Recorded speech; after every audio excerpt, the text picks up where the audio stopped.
RAM timings can make a surprisingly big difference, but most people don't fully understand what they actually do. So what do all these numbers mean? And are lower timings really worth paying for? CL40. If you buy the cheapest DDR5 kit available today, this is probably what you're getting. CL40 is extremely common in office PCs and budget pre-builts because it's inexpensive, stable, and does exactly what manufacturers need it to do. Latency tells you how many clock cycles the RAM waits before it starts returning data. Lower numbers are better, but because faster memory also runs at a higher clock speed, you always have to look at both the frequency and the timings together. A lot of people think CL40 means 40 nanoseconds. It doesn't. Once you combine the frequency and the latency, you're looking at roughly 16.7 nanoseconds of real access time, noticeably slower than enthusiast kits, but not nearly as dramatic as the number alone suggests. For everyday use, you'd struggle to tell the difference. Windows feels responsive, browsers open instantly, and Office, Photoshop, or Visual Studio won't suddenly become sluggish because your RAM says CL40. Gaming is where it starts to matter. CPU-heavy titles spend more time waiting on memory, so frame delivery becomes a little less consistent, especially in large open worlds or competitive games where high refresh rates expose small delays. That doesn't make CL40 bad. It just makes it a poor choice if you're building a gaming PC from scratch.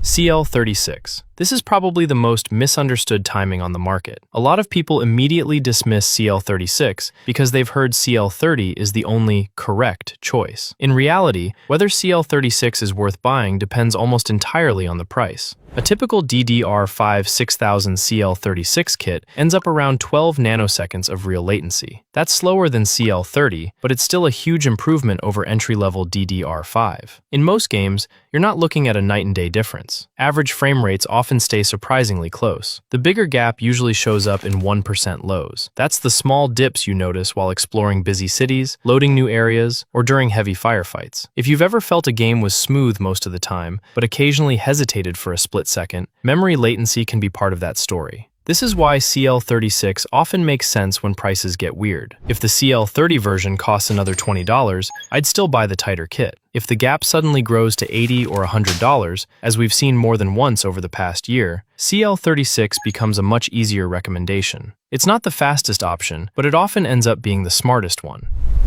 CL30. If you've searched for DDR5 recommendations recently, you've probably noticed the same answer over and over again. 6000 CL30. That isn't because every other memory kit is suddenly bad. It's because this is where modern gaming platforms stop giving you meaningful performance for the extra money. A kit like this delivers about 10 nanoseconds of true latency, while also providing plenty of bandwidth. On AMD's AM5 platform, it also happens to match the memory controller extremely well, which is why processors like the Ryzen 7 9800X3D or Ryzen 9 9950X3D tend to perform best around this point. Intel tells a slightly different story. Core Ultra processors can usually handle much higher memory speeds, but even there, 6000 CL30 remains an excellent choice unless you're specifically chasing every last percent of performance. You'll find plenty of reputable kits that match this specification from manufacturers like Kingston, G-Skill, Corsair, and Team Group. The brand isn't really what you're paying for. What matters more are the memory chips underneath and how well the kit has been tuned. The nice part is that you don't have to think about any of that if the price is reasonable. CL32 and 34. This is where RAM specifications start looking a little backwards. The frequency goes up to 7200, 7600, or even 8000 megatransfers per second, but the CL number gets higher instead of lower. That isn't a mistake. As memory runs faster, manufacturers usually have to loosen the timings to keep everything stable. For Intel systems, that's often a perfectly reasonable trade-off. Core Ultra processors generally cope with very high memory speeds much better than current Ryzen chips, so applications that move huge amounts of data, video editing, software compilation, or some engineering workloads can actually benefit from the additional bandwidth. Gaming is less straightforward. Higher frequency doesn't automatically mean lower latency. In fact, many 7200 CL34 kits end up feeling very similar to a well-tuned 6000 CL30 kit once you calculate the actual access time. AMD users have another reason to be careful. Push memory frequency too far, and the memory controller switches to a different operating mode, increasing latency enough that some of the extra bandwidth simply disappears in games. That's one of the biggest myths around DDR5. Bigger numbers on the box don't always translate into higher frame rates. The subtiming trap. Same CL, different performance. Imagine finding two memory kits sitting next to each other on Amazon. Both are DDR5 6000. Both say CL30. Both have the same capacity. One costs $80 more than the other. So, where did the extra money go? The short answer is, into numbers you probably never looked at. Most people ignore them because they look like random BIOS settings, but together they determine how efficiently the memory moves between different operations. That's why two kits with exactly the same headline specification don't always perform the same. The difference isn't usually dramatic. You're not suddenly getting 20% more FPS. But in CPU-heavy games, a well-tuned kit built with high-quality Hynix chips can deliver noticeably stronger 1% lows than a cheaper CL30 kit using lower-binned memory chips. That's also why experienced builders often care more about the memory chips than the logo on the heat spreader. You'll see people specifically looking for Hynix A-die or M-die kits, not because Samsung or Micron are bad, but because those Hynix chips generally tolerate tighter subtimings and manual tuning much better. If you're never planning to open the BIOS, don't overthink it. Buy a reputable kit with good reviews and move on. But if you've ever wondered why two identical-looking CL30 kits have completely different prices, now you know where at least some of that money goes.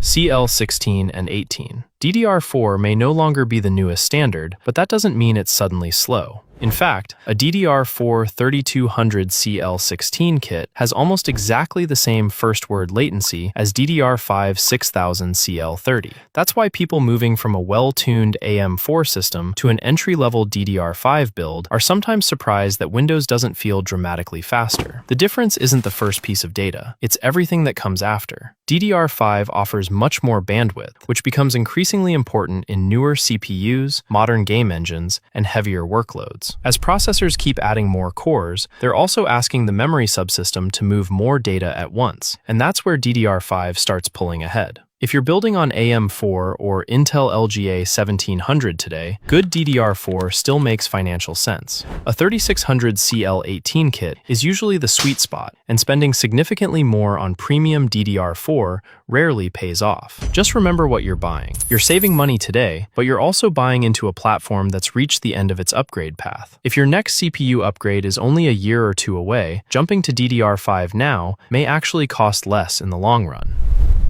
CL28 and below. This is the part of the hobby where common sense starts losing the argument. CL28, CL36, and even tighter timings do exist, but they're aimed at enthusiasts who enjoy tuning memory almost as much as using the computer itself. Getting there usually means increasing voltage, testing stability for hours, adjusting dozens of subtimings by hand, and accepting that one BIOS update can send you back to square one. The performance gain is real, but it's much smaller than many people expect. In a few CPU-limited esports titles, you might see a couple of extra frames per second. In most modern AAA games, you'd be hard-pressed to notice the difference without an FPS counter running in the corner. There's also no guarantee that two identical-looking kits will behave the same. Memory overclocking depends on the quality of the memory chips, the CPU's memory controller, the motherboard, and sometimes, a bit of luck. If tweaking BIOS settings sounds fun, CL28 can be a rewarding project. But if your goal is simply to build a fast, reliable PC, enable Expo or XMP once and enjoy your system. That's exactly what most people should do. What should you actually buy? After all of that, the answer is probably much simpler than you expected. If you're building a new DDR5 gaming PC today, 6000 CL30 is still the easiest recommendation for most people. It delivers an excellent balance of latency, bandwidth, stability, and price without asking you to spend enthusiast money for tiny gains. If CL36 happens to be significantly cheaper, don't be afraid of it. The difference is measurable, but it's rarely large enough to justify paying almost twice as much for the tighter kit. Entry-level CL40 memory is perfectly fine for office systems or budget pre-builts, but if you're choosing parts yourself, it's worth stretching the budget a little further. For Intel users chasing maximum performance, higher frequency kits like 7200 or 8000 megatransfers per second can make sense, especially in productivity workloads. For gaming though, don't assume that a bigger number automatically means a faster PC. And one last thing that's easy to miss, don't judge a memory kit by the CL rating alone. Two kits with exactly the same frequency and the same latency can still perform differently because of subtimings, memory chips, and overall tuning. The headline specs tell you most of the story, but not all of it. At the end of the day, RAM isn't something you should obsess over. Once you've reached the right balance of speed and latency, your graphics card and processor will have a much bigger impact on how your PC actually actually feels. So don't buy RAM because it has the biggest number on the box. Buy the kit that makes sense for your platform, your budget, and the kind of PC you're actually building. Hopefully, choosing your next memory kit just became a whole lot easier. What RAM are you running, and what are its timings? Let me know in the comments. If you found this video helpful, drop a like and subscribe for more clear hardware guides.